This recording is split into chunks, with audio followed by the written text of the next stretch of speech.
Hi guys, Steady Eddie here on an August bank holiday. The sun has come out for 5 minutes as it normally does. It'll be raining soon. Okay, so anyway, a big thanks to everyone who commented on that last video that I made.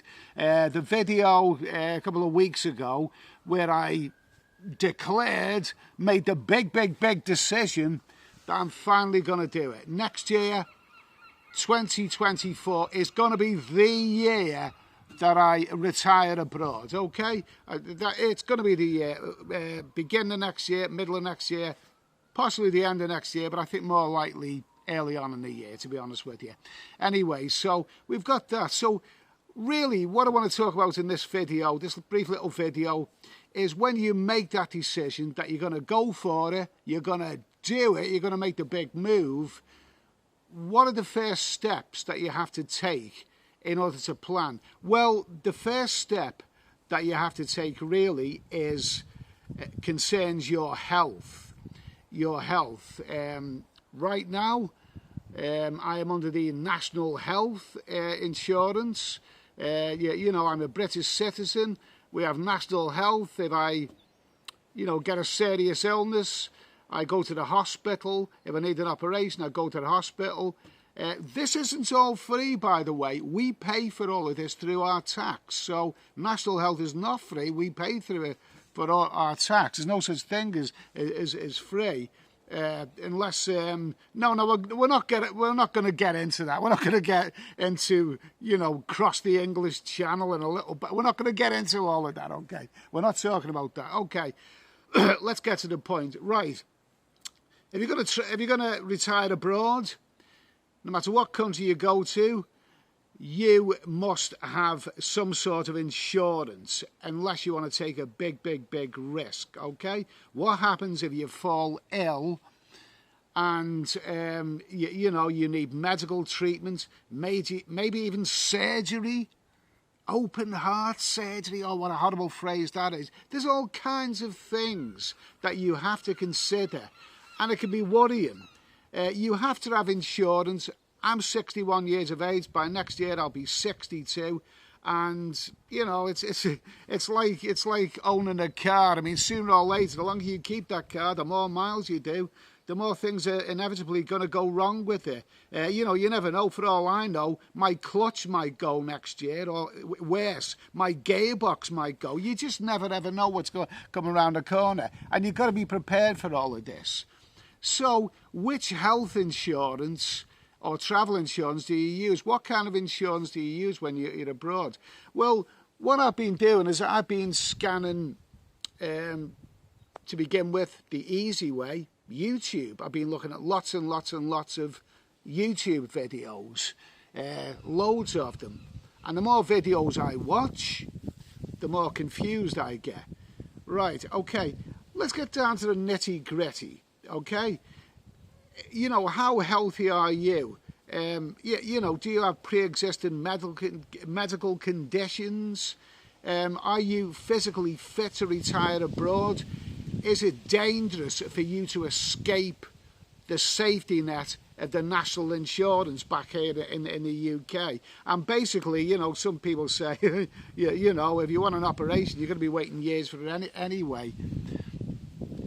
But health insurance is a very serious consideration that you must make. If you're gonna, it's the first thing that people will tell you.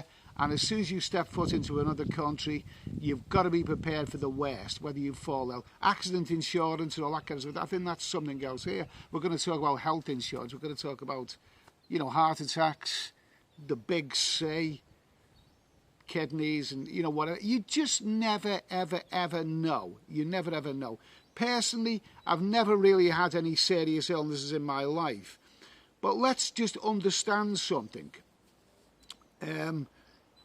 If you're going to take out a health insurance policy abroad, you can't do it lightly.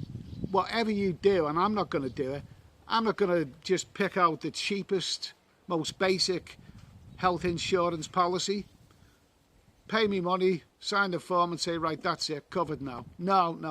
I'm not going to do that, and I don't think you should either. It's not as simple as that. It's a matter of, you know, will these companies pay out? Are these companies legitimate? Have they been around for a long time? Do they have a good reputation? Or are they Mickey Mouse? I bet you there's some Mickey Mouse insurance companies out there. I bet you there are. Personally, I'd go with a name that is familiar and it's been around for a long time. That's important. That's very, very important. You know, longevity is very, very important. Has it been around for many, many years?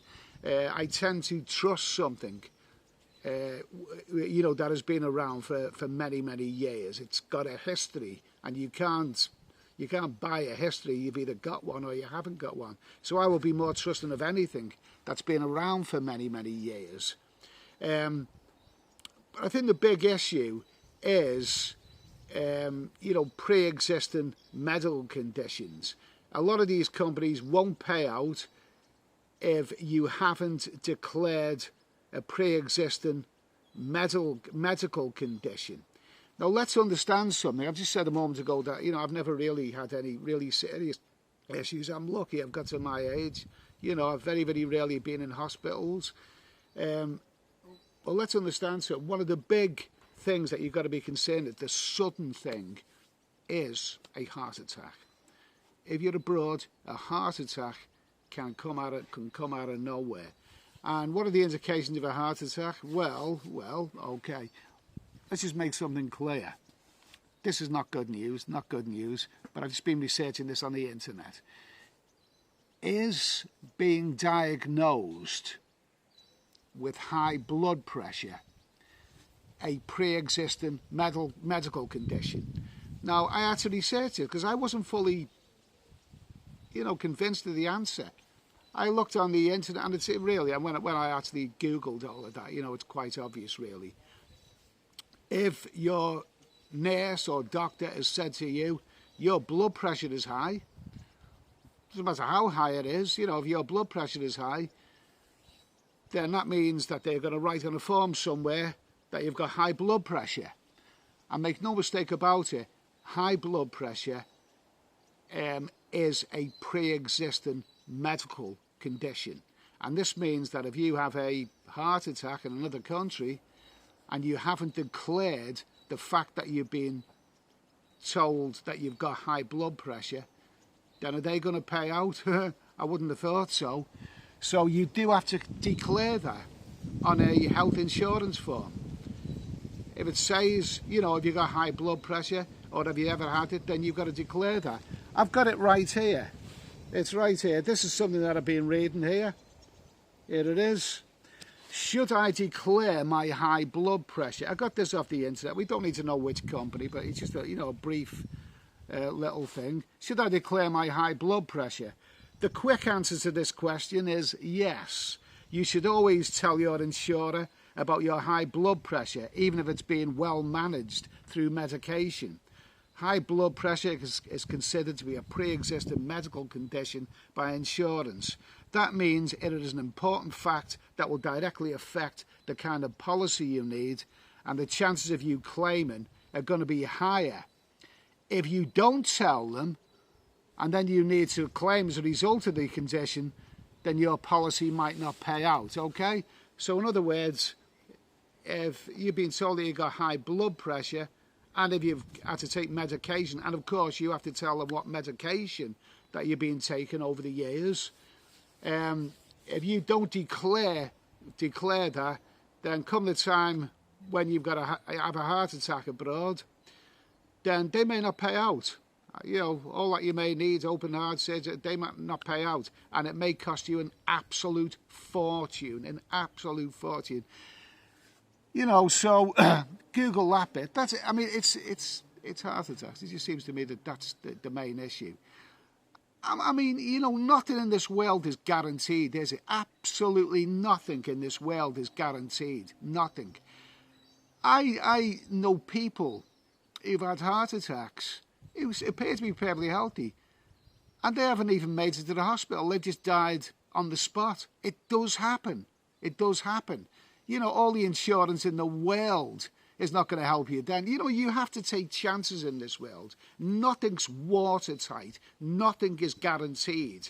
You have to take chances. You know, so basically, I'm looking at all this stuff on the internet and the YouTube videos, and the same companies keep coming up time and time again. So I'm going from watching YouTube videos and reading a bit to actually researching these companies that come up time and time again. Now, I think personally, for me, my own you know, situation, I think the best insurance you can have, well, the two best insurance that you can have is you know keeping a foothold in your own country. A heart attack, you know, say you take a heart attack, no, don't bother put me get me an ambulance, just I'm going to book a flight back to England. Sorry mate, it's too late then, it's too late. But it's the chance that, you know, you may have to take. There's people who've you know, there's probably people who've got private medical care in the UK, which has cost them an arm and a leg, and yet when they took a heart attack, it wasn't any good to them because they died before they got to the hospital. It does happen. You've got to be realistic. Nothing is 100%. Absolutely nothing is 100%. You've got to take risks and you've got to take chances. I think having no medical insurance abroad is a no-no. It's not a chance that I would take. You've got to have some insurance, maybe the basic to cover the main basic things. But I think the coronary stuff, the heart attacks, I think that's the elephant in the room, really.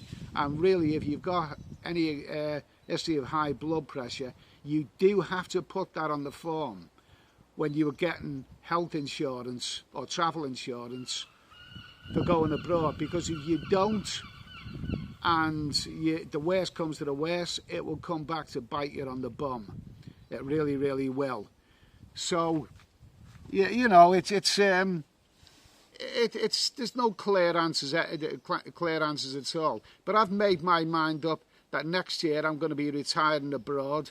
Still haven't decided which country. It will be a Southeast Asian country, one that I'm familiar with, but I haven't exactly decided exactly where. But before I head out, I will be getting some form of travel insurance. Listen, I think, you know, your input is very, very valuable. The comments that I got on my last video was, you know, were absolutely terrific, and I really, really do appreciate it. I can't always get back to the comments, because sometimes it's inundating, you know what I mean? It's quite a lot. But please, you know, if you've got any advice, then please mention it. If I don't get back to your comment, I will still read it. I read them all. I do read them all. Even if, you know, I don't, because, you know, sometimes they run into many comments. But if you're going to make the decision, and I've made the decision, I've made my mind up that you're going to retire abroad, the first thing that you should check out right at the beginning is health insurance, and make sure that you make the wise decision. Don't make the decision lightly. Make the wise decision when the time comes. I think I will still be keeping a foothold in Britain, you know, because other than a heart attack, if it's something I can see coming, I will get on an aeroplane and be getting back here. If it's something like the big C or whatever, you know, something that you can see coming, something that means that you're able to get on an aeroplane. I still think that's the best way. And the second thing about insurance, I did say the two main issues. That's the first one is that I will still be keeping a foothold in England. The second one is to look after yourself. You know, especially when you're in another country, don't be taking stupid risks with your own life. Make sure you're eating in a sensible way. I mean, with regards to me, I've never ever smoked in my life. I've never taken any illegal drugs. I did have a bit of a drink problem, which I've, you know, mentioned on the other channel, Steady Eddie Live. There's videos on there about it. I did have a drink problem, but I'm now cured of that because I haven't touched a drop of alcohol in 5 months. You know, so I'm cured. I'm not dependent on alcohol anymore. So that's the second thing. You know, look after yourself. Look after yourself, okay? So I've waffled on a little bit. I think it's time to start resuming the live streams on the Steady Eddie Travels channel. I do live streams on Steady Eddie Live, but on Steady Eddie Travels, we're coming up to September now. Coming up to, you know, the countdown to, well, me retiring abroad, and hopefully, you know, we can all share in a bit of information together. Let's get some live streams on the Steady Eddie Travels channel coming up soon, and let's talk about a few things together. You know, share a bit of information and all of that. Okay, so yeah, you know, I mean, I haven't been able to pinpoint, you know, any specific companies and saying this is how much it's cost. This is not what this video is all about. It's just about, basically, it's about my general thoughts and this sort of stuff with the countdown beginning to retire abroad. So listen, thanks for your time, guys. I'll be back soon. Remember, if I don't get back to your comments, I will still be reading them, and your input is invaluable. Okay? Thanks for watching. Have a great day, great week, whatever, and I'll see you soon. Cheers.